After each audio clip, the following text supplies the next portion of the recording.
સ્વાગત છે।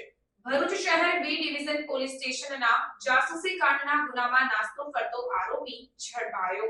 પ્રાપ્ત માહિતી અનુસાર ભરૂચ શહેર બી ડિવિઝન પોલીસ સ્ટેશનમાં વિવિધ કલમો હેઠળ દાખલ થયેલ ગુનાના કામે અગાઉ અશોકભાઈ બળદેવભાઈ સોલંકી, મયુરભાઈ ગોવિંદભાઈ ખુમાણ અને નયન ઉર્ફે બોબડો કિશોરચંદ્ર કાયસ્થ નાઓને ઝડપી પાડવામાં આવ્યા હતા અને સદર ગુનાના કામેનો આરોપી પરેશ ઉર્ફે ચકો શનુભાઈ ચૌહાણ, જે રહેવાસી ગીતાંજલિ એપાર્ટમેન્ટ, કારેલીબાગ, વડોદરા વાળો છેલ્લા 1 વર્ષથી ધરપકડથી બચવા સારું નાસ્તો ફરતો હોય, જે આરોપીને તારીખ 29 માર્ચ 2024ના રોજ સ્ટેટ મોનિટરિંગ સેલ ગાંધીનગર દ્વારા ઝડપી પાડવામાં આવેલ હોય અને સદર આરોપી ગુનાના કામે વોન્ટેડ હોય, જેથી સ્ટેટ મોનિટરિંગ સેલ ગાંધીનગરથી આરોપીનો કબજો મેળવી અટકાયત કરવામાં આવી છે, તેમજ વધુ તપાસ અર્થે આરોપીના રિમાન્ડ મેળવવાની કાર્યવાહી કરી આગળની વધુ તપાસ હાથ ધરવામાં આવી છે।